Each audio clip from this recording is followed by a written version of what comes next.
Otro caso es el caso de México, que también ha pasado ya del Zenit. El caso de la Federación Rusa, que tuvo una primera caída que no fue geológica, fue una caída geopolítica con la caída del comunismo. Después han tenido un remonte, pero no han llegado a las capacidades iniciales. Un caso típico es el caso de Indonesia, que sigue por inercia como miembro de la OPEP, como país exportador de petróleo, y sin embargo acaba de empezar a importar petróleo porque su consumo ha ido aumentando gradualmente y sus reservas y su producción ha pasado del Zenit, lógicamente, y está en declive. Este es un caso muy curioso porque hay una resistencia natural a que nos creamos que realmente el petróleo es finito y se acaba.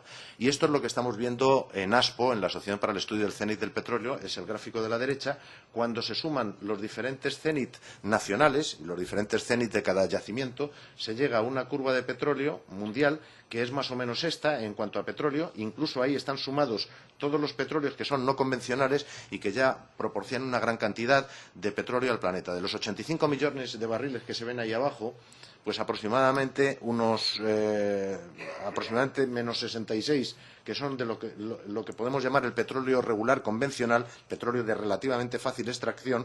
El resto es petróleo pesado en aguas profundas, que quiere decir que se extrae bajo láminas de más de 500 metros de agua marina, generalmente, y luego perforando el lecho marino después.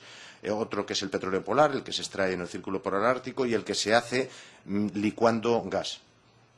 La experiencia mundial del agotamiento del petróleo es que cuando una vez que se pasa del cenit y se empieza a declinar en un yacimiento determinado en un país o en el planeta, generalmente se declina a un ritmo que varía entre el 2% anual y en un 10 o un 12%, un 16% en los casos muy acusados.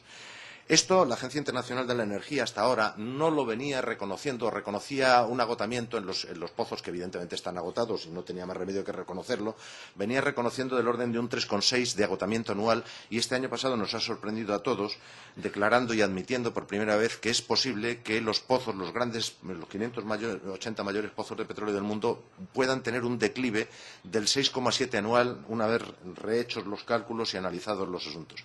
El propio Fatih Birol en Madrid admitía hace poco, en una entrevista en la que estuve presente y tal, admitía que hacían falta el equivalente de 3 mares del norte para compensar las caídas que está previendo la propia Agencia Internacional de la Energía de aquí al año 2030, descubrir 3 mares del norte. Para que se den una idea, el Mar del Norte en su plena capacidad productiva está en el orden de 6-7 millones de barriles diarios. Es decir, harían falta unos 18 millones de barriles diarios para compensar solamente las caídas en los próximos 20 años. Esto es mucha energía. Les pido que guarden este dato en memoria porque cuando hablemos de energías renovables y de posibles alternativas o nuclear, estas son las cifras y estos son los datos en fechas, volúmenes y fechas a los que nos tenemos que enfrentar en todo el planeta. Y el planeta nos afecta a nosotros. Esto es un mundo muy interdependiente.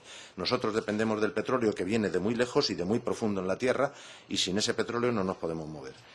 Y bueno, además estaba condicionando la existencia de todo eso a que descubriéramos aproximadamente, pues por aquí lo decía, de que invirtiéramos unos 26 billones de dólares USA, 26 billones europeos, millones de millones, no los norteamericanos, que son miles de millones.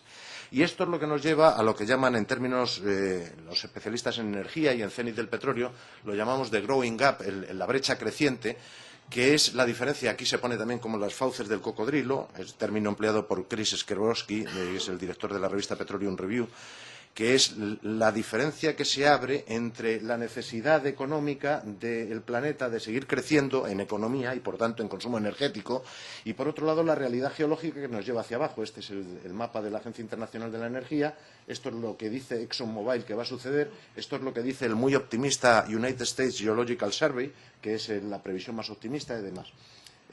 Por ejemplo, también lo está diciendo el ENI italiano, que dice que el cenit del petróleo está ahí y el cenit del gas está ahí. Lo dice incluso Repsol YPF en una junta de accionistas, también lo está admitiendo, aunque solamente ha sido una junta de accionistas, ahora ya no lo vuelve a mencionar y demás.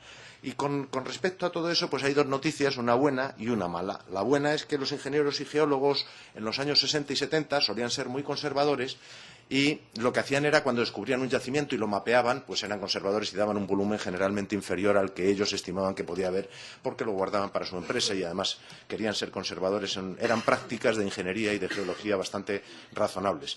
Lo que pasó también como mala noticia es que la OPEP en los años 80 descubrió, tenían tensiones por las cuotas de producción. Las cuotas se asignaban en función del volumen de reservas probadas que cada uno tenía declarado, y en el año 85 Kuwait empezó a romper la baraja diciendo, bueno, pues yo declaro ahora que tengo el doble de reservas de las que había anunciado el año pasado, y evidentemente pues ganó en cuota ese año y le tuvieron que dar más cuota que a los demás, con lo cual pudo vender más petróleo en un momento en el que el petróleo estaba en una situación problemática. Pero el resto de los países de la OPEP, en vez de cuestionar a Kuwait su comportamiento, que no respondía a descubrimientos geológicamente hechos, sino que era un problema geopolítico, era un problema de engañifa política, lo que hicieron al año siguiente fue mentir todos, y fueron todos diciendo que todos tenían casi prácticamente el doble de las reservas, con lo cual las cuotas quedaron como antes, pero el nivel de reservas probadas pegó un salto artificial que ya veremos si es cierto o no. Si resulta no ser cierto y era político exclusivamente, tenemos 300.000 millones menos de barriles en las reservas probadas de los que pensábamos. Bueno, pues esta es la situación. La situación es que si necesitamos una nueva capacidad de producción necesaria para satisfacer el aumento de la demanda y hay unas caídas por agotamiento natural, se abren las fauces del cocodrilo, y lo que quiere decir es que necesitaríamos del orden de 6 Arabias Sauditas. Es decir, para la mandíbula inferior son 3 mares del norte, pero si además sumamos la mandíbula superior, sería tener que descubrir 6 Arabias Sauditas, que serían unos 60 millones de barriles de petróleo diarios cada año, o sea, de aquí al año 2030, descubrir. Y eso es bastante problemático y bastante improbable. Como siempre, la gente dice, bueno, pues es que posiblemente no se haya descubierto. También en los años 70, cuando el Club de Roma se decía, este señor es Denis Meadows, está en una de las reuniones a las que le invitamos hace ya 3 años en Pisa, fue el autor del libro Los límites del crecimiento en el 72. Y se le ha criticado mucho desde el 72 porque habló de que cuando los recursos son finitos no se puede crecer de forma infinita. Y como resulta que desde los años 70, una vez pasada la crisis del petróleo del 72, sí se ha seguido creciendo, este señor cayó en desgracia. Pero hay varios indicios de que esta vez sí viene el lobo, que viene en serio. Uno de ellos es que, por ejemplo, el cenit es un problema físico. El cenit es la producción del petróleo. Este es el esquema de Estados Unidos. En estos momentos Estados Unidos se encuentra por aquí, en esta zona, y a pesar de haber utilizado el petróleo de Alaska y el petróleo del Golfo de México, de aguas profundas, no ha podido evitar que su petróleo convencional esté en esta situación ahora, están ahí, en ese nivel, y aproximadamente por ahí. Es decir, cuando el problema es geológico, hay poco que la financiación y poco que los avances tecnológicos pueden hacer por ello. Otro de los indicios que nos llevan a pensar de que esto es así es que hay observados una serie de intervalos entre lo que es el cenit de los descubrimientos de pozos de petróleo. Aquí figuran en verde. En Estados Unidos el cenit llegó en los años 30, cuando James Dean estaba flotando en petróleo en la película Gigante, y el cenit de la producción. Se observa que aproximadamente para el caso de Estados Unidos fueron unos 40 años.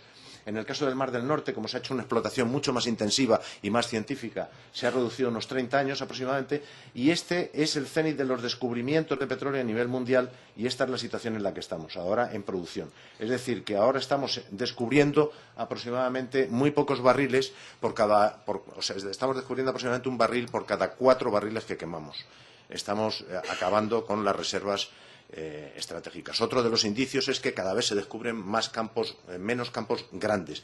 Los campos gigantes de más de 500 millones de barriles o de 1.000 millones de barriles, según se consideren, están decreciendo de forma brutal. Desde el año 2003 prácticamente no hay ningún descubrimiento. Y es porque la geología sigue más o menos el principio del juego de los barquitos. Es decir, cuando ponemos el portaaviones y ponemos de 4 cuadritos y el barquito de 1, es más fácil que empecemos dándole al portaaviones al decir J3 que no que le demos al barquito chiquitito, y eso es lo que está pasando en geología.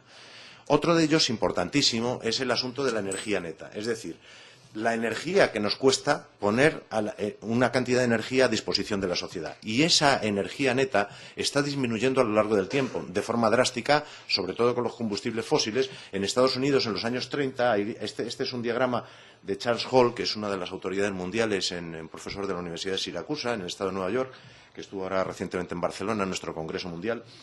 Y esta es la energía neta que dejaba el petróleo estadounidense en los felices años 30, que quiere decir que se gastaba una unidad de energía y dejaba libre a disposición de la sociedad 100 unidades de energía. Costaba un barril de petróleo extraer 100 barriles de petróleo. Ese es el gasto de energía. El cociente daba 100 partido por 1, 100, y esa era la energía neta.